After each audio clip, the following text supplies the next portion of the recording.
2019년 7월 26일 비욘드 미트 주가가 239.71달러를 기록했습니다. 상장 3개월 만에 859% 상승, 시가총액 140억 달러로 타이슨 푸드의 절반에 달했죠. 빌 게이츠, 레오나르도 디카프리오가 투자한 대체육 회사가 세상을 바꿀 것처럼 보였습니다. 그런데 5년 후 주가는 5달러, 98%가 증발했습니다. 오늘 이야기는 비건 보디빌더가 실험실에서 만든 고기로 한때 맥도날드와 KFC를 사로잡았다가 어떻게 몰락했는지, 그리고 대체육 혁명은 정말 실패한 것인지에 대한 주제입니다. 바로 비욘드 미트입니다. 이선 브라운은 특이한 아이였습니다. 메릴랜드 농장에서 자란 그는 매일 젖소들과 놀았지만 저녁 식탁에 오른 스테이크를 보며 혼란스러워했죠. 아침에 같이 놀던 친구를 저녁에 먹는다고? 16살에 비건이 된 이유였습니다. 컬럼비아 대학에서 MBA를 마친 후 청정에너지 회사에서 일했지만 꿈은 따로 있었죠. 2009년 브라운은 운명적인 만남을 합니다. 미주리 대학의 푸 홍시우 교수와 해롤드 허프 교수를 만난 거예요. 두 교수는 10년간 식물성 단백질로 고기 질감을 재현하는 연구를 하고 있었습니다. 브라운은 즉시 가능성을 봤죠. 이게 미래다. 2009년 5월 브라운은 비욘드 미트를 창업했습니다.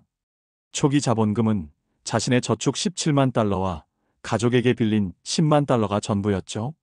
미주리 대학으로부터 기술 라이선스를 받고 메릴랜드의 작은 창고에서 실험을 시작했습니다. 목표는 명확했습니다. 고기보다 더 고기 같은 식물성 고기. 첫 2년은 지옥이었습니다. 수백 번의 실험이 실패했고 만든 제품은 고무맛, 판지 같다는 평가를 받았죠. 자금도 바닥났습니다. 2011년 브라운은 실리콘밸리로 향했습니다. 30개 VC를 만났지만 모두 거절당했죠. 가짜 고기? 누가 먹겠어? 전환점은 2011년 10월이었습니다. 트위터 공동 창업자 비즈스톤과 에반 윌리엄스가 관심을 보인 거예요. 그들의 투자사 오비어스 벤처스가 시드 투자를 했죠. 금액은 공개되지 않았지만 회사가 살아날 정도였습니다. 더 중요한 건 실리콘밸리의 주목을 받기 시작했다는 거였죠. 2012년 클라이너 퍼킨스가 투자를 결정했습니다. 전설적인 벤처 캐피탈 존 도어가 직접 나선 거예요.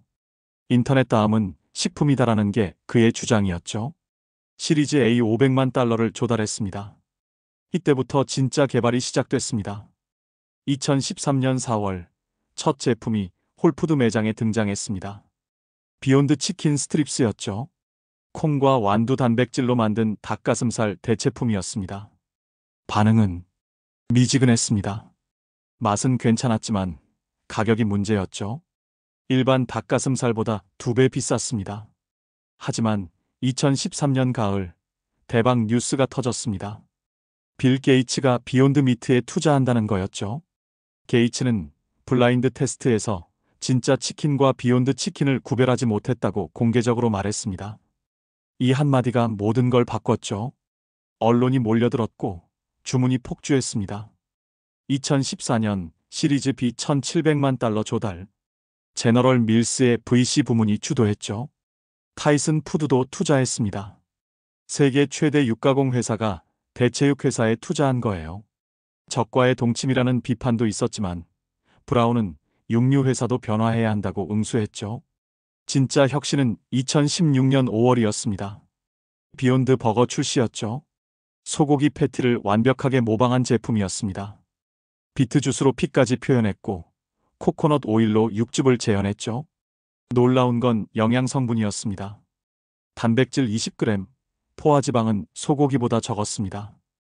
홀푸드 육류 코너에 진열된 것도 혁명적이었습니다. 기존 콩고기는 채식 코너에 있었는데 비욘드 버거는 진짜 고기 옆에 놓였죠. 우리는 채식주의자용이 아니라 육식주의자용 제품이라는 선언이었습니다. 실제로 구매자의 93%가 육식주의자였죠. 2016년 10월 시리즈 D 5,500만 달러 조달. 레오나르도 디카프리오가 투자자로 참여했죠. 환경운동가인 그는 축산업이 온실가스의 18%를 배출한다. 비욘드 미트가 지구를 구할 것이라고 말했습니다. 스타파워가 더해지니 브랜드 가치가 치솟았죠. 2018년은 대도약의 해였습니다. 칼스 주니어가 비욘드 버거를 메뉴에 추가했고 델타코, 던킨도 따라했죠. 매출이 전년 대비 170% 성장해 8,800만 달러를 기록했습니다. 하지만 여전히 적자였죠. 순손실 3천만 달러. 성장을 위한 투자라고 설명했습니다. 2019년 5월 2일 나스닥 상장. IPO 가격 25달러. 첫날 종가 65.75달러. 163% 상승이라는 경이적인 대비였죠. 시가총액은 38억 달러. 상장 첫 주 거래량이 나스닥 역사상 최대를 기록했습니다. 21세기 최고의 IPO라는 평가가 나왔죠. 열기는 계속됐습니다. 상장 3개월 만에 주가는 239.71달러를 찍었습니다. 시가총액 140억 달러. 매출 3억 달러도 안 되는 회사가 100년 역사의 캠벨 수프보다 비싸졌죠. PS 비율이 50배. 완전한 버블이었지만 아무도 신경 쓰지 않았습니다. 2019년 여름 빅뉴스들이 연이어 터졌습니다. KFC가 비욘드 프라이드 치킨 테스트. 애틀랜타 매장에서 5시간 만에 매진. 서브웨이가 비욘드 미트볼 출시. 맥도날드가 캐나다에서 PLT 버거 테스트. 던킨이 비욘드 소시지 샌드위치 전국 출시. 중국 진출도 발표했습니다. 스타벅스 차이나와 파트너십을 맺었고 얌 차이나가 운영하는 KFC와 피자헛 중국 매장에도 비욘드 미트 제품을 공급하기로 했죠. 14억 인구 시장에서 돼지고기 대체품을 판매한다는 야심찬 계획이었죠. 알리바바 계열 프레시 히포에도 입점했습니다. 아시아가 미래라고 믿었죠. 2020년 1월 맥도날드와 3년 독점 공급 계약 기대감에 주가는 연일 상승했습니다. 하지만 코로나19가 터졌고 레스토랑이 문을 닫으면서 매출이 급감했죠. 2020년 2분기 레스토랑 매출이 60% 감소했습니다. 다만 소매 매출은 2배 늘어 전체적으로는 성장을 유지했습니다. 2020년 9월 월마트가 비욘드 미트 전용 코너를 만들었습니다. 코스트코도 8팩 벌크 제품을 판매하기 시작했죠. 팬데믹으로 집밥이 늘면서 소매 수요가 폭발한 거예요. 2020년 매출 4억 670만 달러. 전년 대비 37% 성장했습니다. 하지만 2021년부터 균열이 보이기 시작했습니다. 11월 맥도날드가 자체 브랜드 맥플랜트를 출시하면서 비욘드 미트와 결별했습니다. 독점 공급 계약 기대는 물거품이 됐죠. 주가는 하루 만에 13% 폭락했습니다. 이미 고점 대비 60% 떨어진 상태였죠. 2022년은 재앙이었습니다. 1분기 실적 발표에서 매출이 전년 대비 1.2% 감소했다고 밝혔죠. 상장 후 첫 역성장이었습니다. 인플레이션으로 원가는 올랐는데 가격 인상은 어려웠습니다. 일반 고기와 가격 차이가 더 벌어졌죠. 주가는 100달러 아래로 떨어졌습니다. 2022년 5월 던킨이 비욘드 소시지를 메뉴에서 제외했습니다. 판매 부진이 이유였죠. 6월엔 스타벅스도 일부 제품을 중단했습니다. 8월 월마트 재고가 쌓여 있다는 보도가 나왔습니다. 유통기한이 다가오는 제품을 할인 판매하는 굴욕을 겪었죠. 2022년 11월 4일 최악의 실적을 발표했습니다. 3분기 매출이 전년 대비 23% 감소. 순손실 1억 150만 달러.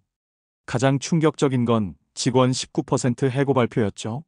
COO 더그 램지가 체포된 사건도 터졌습니다.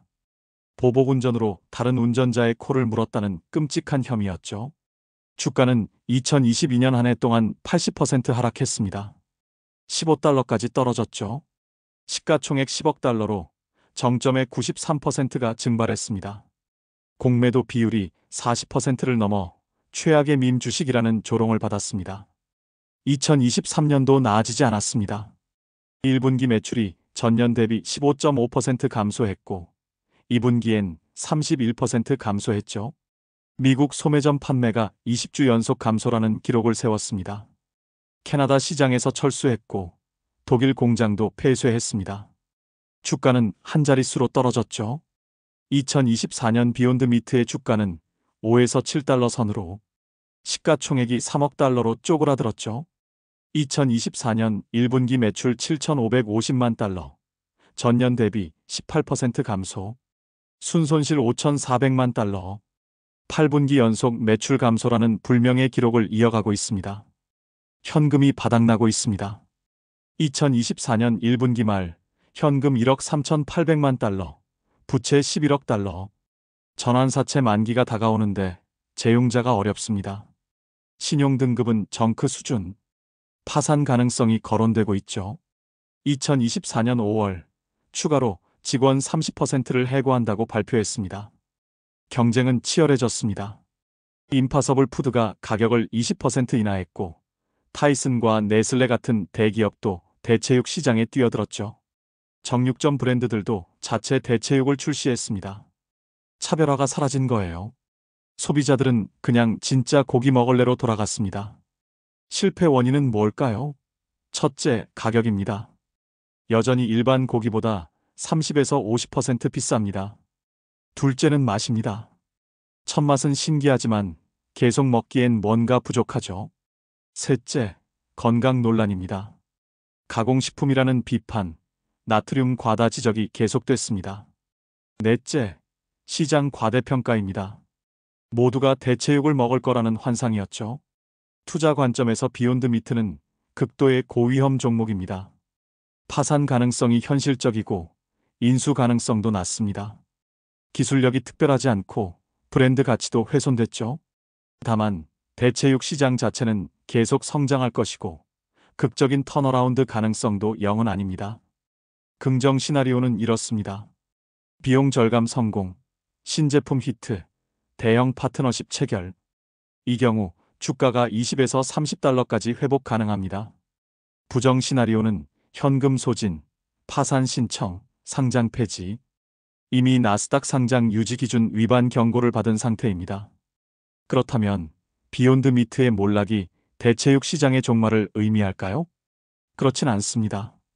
글로벌 대체육 시장은 여전히 연 15%씩 성장하고 있죠. 다만 혁명이 아니라 점진적 변화였던 겁니다. 10년 안에 육류를 대체한다는 건 환상이었고 틈새 시장으로 자리 잡는 게 현실적입니다. 이선 브라운은 여전히 CEO입니다. 그의 지분 가치는 10억 달러에서 3천만 달러로 줄었죠. 2023년 연봉을 1달러로 삭감했습니다. 최근 인터뷰에서 그는 실수했다. 너무 빨리 확장했고 수요를 과대평가했다고 인정했습니다. 하지만 포기하지 않는다고도 했죠. 흥미로운 건 문화적 영향입니다. 비욘드 미트가 망했어도 대체육이라는 개념은 주류가 됐죠. 버거킹의 임파서블 와퍼, 스타벅스의 임파서블 샌드위치가 일상이 됐습니다. 플렉시테리언이라는 새로운 소비자층도 생겼죠. 239달러에서 5달러. 98% 하락은 투자자에겐 재앙이지만 비욘드 미트가 시작한 변화는 되돌릴 수 없습니다. 언젠가 대체육이 진짜 고기보다 싸고 맛있어지는 날이 올 겁니다. 그때 비욘드 미트가 살아있을지는 모르지만 그들이 뿌린 씨앗은 계속 자랄 겁니다. 비욘드 미트는 전형적인 너무 일찍 온 미래의 사례입니다. 비전은 맞았지만 타이밍이 틀렸고 기대가 현실을 앞서갔죠. 5달러 주가가 0이 될지 50달러로 부활할지 그것이 비욘드 미트의 마지막 승부입니다.